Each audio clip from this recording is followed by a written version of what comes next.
Continuing Vraj paper number 2, sum number 48. Sum number 48. Three girls, Reshma, Salma, Mandeep, are playing game by standing on a circle of a radius 5 meter between Rekha and Salma. Sorry, radius 5 meter drawn in a park. Reshma throws ball to Salma, Salma to Mandeep, or Mandeep to Reshma. If the distance between Reshma and Salma and between Salma and Mandeep is 6 meter, what is the distance between Reshma and Mandeep? ठीक है, ये भी text book का sum है and most important सम हर एक की school में आने के चांसेस है, रेशमा, सलमा और मनदीप. ठीक है, ये सम वापस से एक बार देख लो, बहुत ही इंपॉर्टेंट सम है. सम नंबर 48. ये है गार्डन. ठीक है, जहां पे लेट से रेशमा जो है यहां पे खड़ी है जिसका नाम है आर. फिर सलमान खान मतलब सलमा जो है वो यहाँ पे खड़ी है और मनदीप जो है वो कहीं यहाँ पे खड़ी है. ठीक है, तीनों तीन लड़की है तो रेशमा यहाँ पे खड़ी है, सलमा यहाँ पे खड़ी है और मनदीप यहाँ पे खड़ी है और सेंटर में ओ है. Centre of the circle is O. Now radius of a circle, radius of a circle given is, तो ये ओ आर जो है वो 5 सेंटीमीटर है, OS जो है वो भी 5 सेंटीमीटर है एंड ओम जो है वो भी 5 सेंटीमीटर है. बराबर नहीं मां? गुड. देन ध्यान से देखना, रेशमा और सलमा के बीच का डिस्टेंस, रेशमा और सलमा के बीच का डिस्टेंस 6 सेंटीमीटर है और सलमा और मनदीप के बीच का डिस्टेंस भी 6 सेंटीमीटर है. You need to find distance between Reshma and Mandeep. बराबर, रेशमा और मनदीप के बीच का डिस्टेंस फाइंड करना है. अब मैं पहले एक आप लोगों को एक चीज समझा दूं. ठीक है, अगर आप लोग ORSM देखोगे तो वो कैसा क्वाड्रिलेटरल है जिसकी adjacent sides are equal. If adjacent sides of quadrilateral are equal, then ORSM is a kite. ये खास ध्यान रखना. ठीक है, ORSM is a kite. अब दूसरी चीज, एक परपेंडिकुलर लेना है O से RS के बीच और जिसका नाम हम लोग O और N को कनेक्ट कर देते हैं. एज यूजुअल आप सबको पता है, मैंने क्लास में कनेक्ट किया ही है, O एंड N. बराबर. सो O N को कनेक्ट करेंगे परपेंडिकुलर. ये RS जो है वो क्या हो गया आपका chord. So RS is a chord of a circle. Okay, we have drawn ON perpendicular to RS.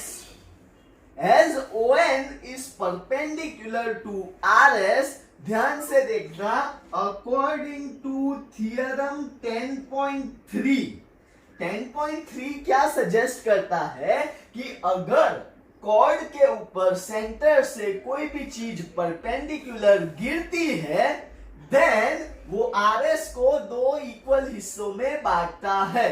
Okay, so RN is equals to NS. Okay, so RN और NS इक्वल हो गए तो RN 3 सेंटीमीटर आ गया and NS भी 3 centimetre आ गया. Okay, now what, ये हो गया आपका 3 centimetre. Now I need to find this. अब ये हम लोग क्यों कर रहे हैं ये खास ध्यान देना. ठीक है, आप लोगों को ये जो अभी कोविड में बीमार हुए हैं उनको पता है ORS लेना पड़ता है, एनर्जी ड्रिंक, फुल एनर्जी मिलती है, ठीक है। तो ये ORS आप लोगों को एक ट्राइंगल के तौर पे देखने को मिलेगा, दिख रहा है। अब मैं क्या कर रहा हूं, R से B एक यहां पे एक पॉइंट है जिसको हम लोग नाम दे देते हैं Q, ठीक है। यही ट्राइंगल में ये वाला एक पॉइंट है Q, ठीक है। और यहां से एक परपेंडिकुलर है जिसका नाम दे दिया है मैंने N। दिखाई दे रहा है सबको? Can you all see this? एक ही ट्राइंगल के हम लोग क्या फाइंड करेंगे, एरियाज फाइंड करेंगे, ठीक है। एक ट्राइंगल का एरिया फाइंड करेंगे तो एरिया ओवरऑल ट्राइंगल का सेम रहेगा, even though the altitudes are different. You can see this as altitude RQ and ON as well as an altitude. हमको क्या फाइंड करना है, RM की value. We need to find what, RM, distance between Reshma and Mandeep. तो अगर, और kite तो मैंने आप लोगों को बता ही दिया कि OSRM is a kite, that means diagonals जो है बाइसेक्ट करेंगे, डायगोनल्स बाइसेक्ट ईच अदर। इसका मतलब क्या हुआ, can I write RQ is equals to QM, RQ is equals to QM। हमको फाइंड करना है RM। अगर मुझे RQ की वैल्यू मिल गई तो I can definitely find RM, okay. अब RQ की वैल्यू फाइंड करने के लिए एज यू कैन सी अपने पास ON की वैल्यू नहीं है, बराबर। तो सबसे पहले ON की वैल्यू फाइंड करेंगे। सबसे पहले क्या फाइंड करेंगे, ON की वैल्यू। सो ON के लिए ये आप लोग देख सकते हो राइट एंगल है, तो ON का स्क्वायर प्लस RN का square is equals to OR का square, Pythagoras, right. Then what, ON का जो स्क्वायर है, ON का स्क्वायर जो हम लोगों को फाइंड करना है, तो ON square as it is, RN square 3 का स्क्वायर, बराबर, 3 का square is 9 and OR square, तो OR कितना है 5, तो 5 का square is 25। ON square is equal to 25 minus 9 which is 16। तो ON जो है, ON बराबर, वो हो गया आपका 4 सेंटीमीटर, बराबर।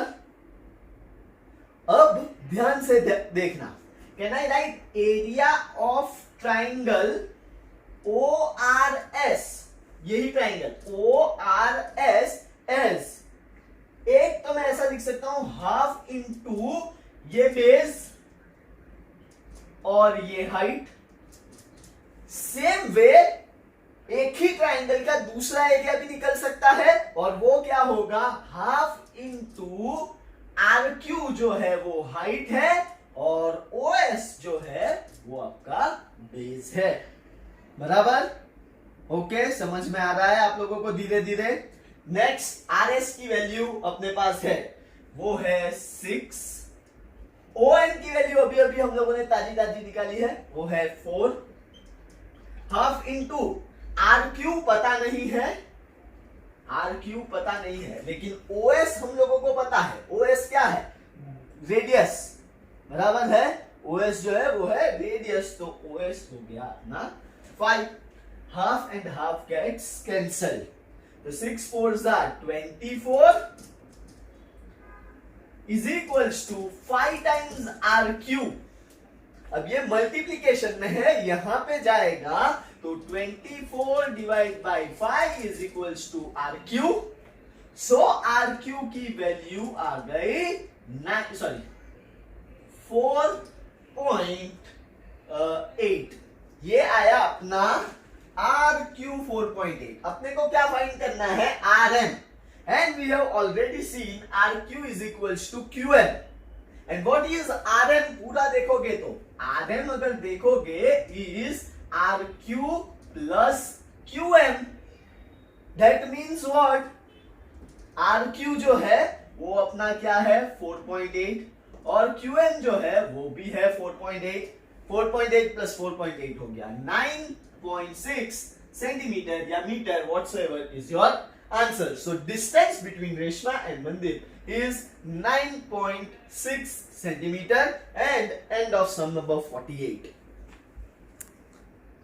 Next sum number 49. ऐसा दिया है, draw the perpendicular bisector of given line segment AB. अब AB का मेजरमेंट नहीं दिया है. Okay, so what you have to do is draw AB of your favourite length. Let's say AB of mine is 10 centimeter. Okay, AB 10 centimeter ले लिया. Now what you have to draw a perpendicular bisector. Perpendicular bisector बनाने के लिए compass का जो length है ना, compass का लेंथ वो आपका more than half of AB होना चाहिए. More than half of AB मतलब क्या कि 5 से ऊपर आप लोगों का वो कंपास का लेंथ होना चाहिए. देन एक बार A से आर्क मारो ऊपर की ओर और नीचे की ओर. And same way without disturbing compass B से एक आर्क मारो ऊपर की ओर एंड नीचे की ओर. Then what, join them. और वो जो ज्वाइन करोगे उसको नाम दे दो CD. ठीक है, एंड जो सेंटर पॉइंट आया उसको नाम दे दो M. Then you have to find what, measure करो. AM 5 सेंटीमीटर ही आएगा एंड MB भी 5 सेंटीमीटर ही आएगा. Then you can say that you have constructed AB perpendicular to CD successfully. ठीक है, तो आप लोगों को सबसे पहले AB 10 सेंटीमीटर का लेना है. Okay, sum number 50. Construct an angle of 45 degree at the initial point of given ray and justify your construction. So what you have to draw is draw a ray name OR. Okay, from that O से कोई भी compass की length लेके एक semi circle बनाएंगे. ठीक है, then you can do it either ways. Either ways मतलब 60 बनाया, 90 बनाया, 60, 120, 90 बनाया, उसको ऐसे डॉटेड करके. ठीक है, 90 और ये S पॉइंट से 90 और S पॉइंट का आप लोग क्या करेंगे, ऐसे लेंथ लेंगे. बराबर है, इस तरह से लेंथ लेंगे एंड फिर एक बार लेट्स से T से और एक बार S से ऐसे बना सकते हैं. तो ये हो गया आपका, और NOR is your 45 डिग्री. या तो फिर आप लोग 60 बनाओ सिर्फ, ये इसको भूल जाओ. बराबर, ये वाला 60 बनाया, फिर 60 का वापस बाइसेक्टर बनाओ. मतलब इसका पॉइंट और इसके पॉइंट का ये T यहां पे आ गया. T और S के बीच में एक बाइसेक्टर बनाओ. तो ये आएगा आप लोगों का 30 डिग्री. और 60 और 30 के बीच में बाइसेक्टर लेके 45 बना सकते हो. तो again NOR is your 45 degree. दो वेज आप लोग कर सकते हो. करो एंड स्टेप्स. सम नंबर 51 बच्चों, सम नंबर 51 उसमें है it cost ₹2200 to paint the inner curved surface area of a cylinder vessel 10 metre deep. 10 metre deep मतलब हाइट इज गिवन 10 मीटर और सिलेंडर का सम है. ठीक है, if the cost of painting is at the rate of ₹20 per meter square. ₹20 per meter square. Find. 3 चीज find करनी है. One, inner curved surface area, radius of the base, and last is capacity of the vessel. Capacity of the vessel means volume find करना है. Now ये सम हमेशा ऐसे जब दिया होता है ना कि कॉस्ट दे दिया होता है और इनर कर्व्ड सरफेस फाइंड करना होता है. तो curved surface area is total cost given divide by per meter square costing. पर मीटर स्क्वायर जो कॉस्टिंग है उसको हमेशा ऐसे इस तरह से डिवाइड किया जाता है। ऐसा एक सम हम लोगों ने पेपर नंबर 1 में भी देखा था, या कल ही देखा, 15,000 अपॉन कुछ 10 ऐसा कुछ था, अगर याद हो तो 15,000 अपॉन 10, फिर मैंने 1500 फाइंड कर लिया। सेम वे अब कॉस्ट है अपना 2200 और पर मीटर स्क्वायर है 20, so it is 110 metre square. ये आ गया अपना CSA, जो हम लोगों को पहला रिजल्ट फाइंड करना है कि curved surface area of cylinder, तो अब मिल गया 110। Now what you need to find is radius. तो रेडियस कहां से फाइंड करेंगे? What is curved surface area of cylinder? It is 2 pi RH, बराबर है, it is 2 pi RH। Curved surface area पता है 110, 2 इंटू 22/7 इंटू R, तो find करना है, और h अपना कितना दिया है 10, 10 1 जा 10 11 जा 11 1 जा 11 2 जा, तो अपना r क्या आया, ये 7 यहां पे गया तो 7, 2 इंटू 2 वो डिनोमिनेटर में आएगा, तो radius is 7/4 metre.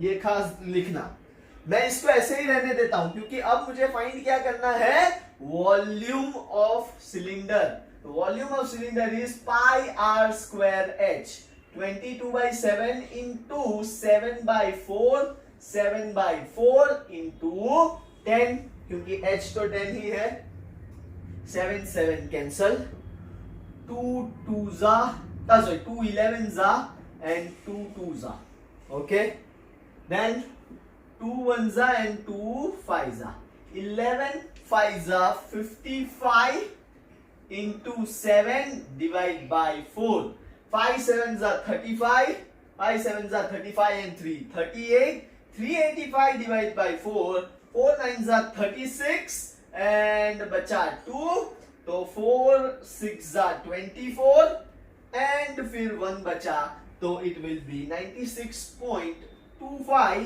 Metre cube. Answer 1 curved surface area, answer 2 radius and answer 3 volume 96.25 metre cube and end of sum number 51। Sum number 52, the value of pi up to 50 decimal place is given as below। ये दिख रहा है, make a frequency distribution of digits from 0 to 9 after decimal point। after decimal point मतलब यहां से गिनना है, ठीक है। सो हम लोग यहां पे लिखेंगे 0 1 2 3 4 5 6 7 8 9, ठीक है। अब इसमें हम लोग ना टैली मार्क्स नहीं करेंगे, स्ट्रेट अवे गिनती करेंगे। किस तरह से? तो अब 0 कितनी बार दिखाई दे रहा है? 0 1 2 टाइम्स, चलो खत्म। देन 1 कितनी बार है? 1 2 3 4 and 5 times, okay. Then 2 1 2 3 4 5 times. 3 कितनी टाइम्स है? 1 2 3 4 5 6 7 8 टाइम्स है। देन 4 कितनी टाइम्स है? 1 2 3 4 टाइम्स। देन 5, तो भाई 1 2 3 4 5 टाइम्स, ओके। 5 टाइम्स है, मतलब यहां पे लिख देने का क्लास, और ये हो गया आपका फ्रीक्वेंसी। देन 6 कितनी टाइम्स है? 1 2 3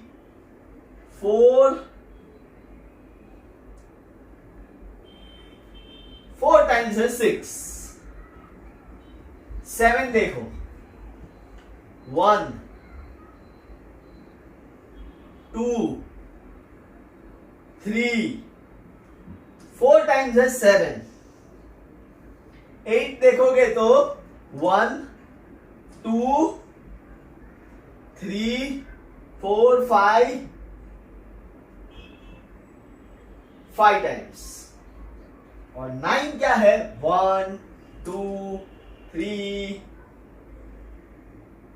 4 5 6 7 8 टाइम्स। ओके, अब आपको पूछा है कि What are the most and the least frequency occurring digits? तो most में आप लोग क्या करोगे, most में आप लोग लिखोगे 3 and 9, and least में आप लोग लिखोगे 0, and that's the end of sum number 52. Sum number 53, the last of Raj paper number 2, which suggests prove that sum of angles of triangle is 180. Your theorem number 6.7, angle sum property prove करना है।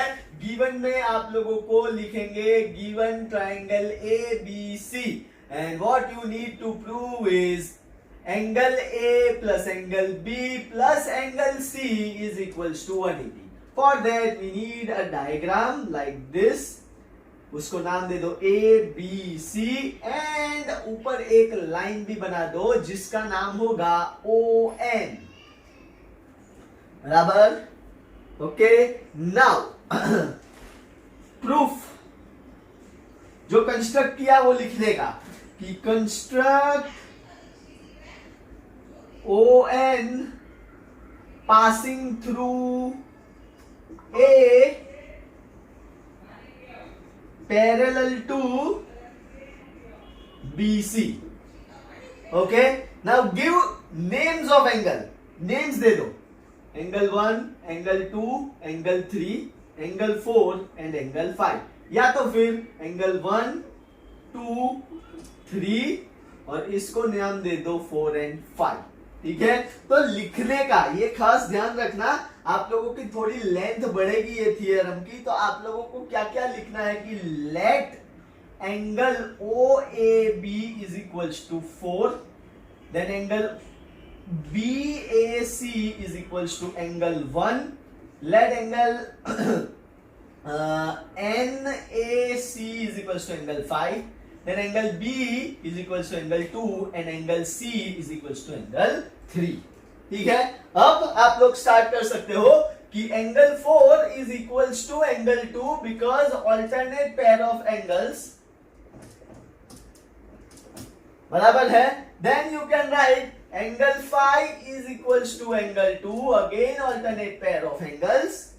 Okay, now according to axiom 6.1, can I write angle 4, angle 1 and angle 5, तीनों का total जो होगा वो 180 होगा।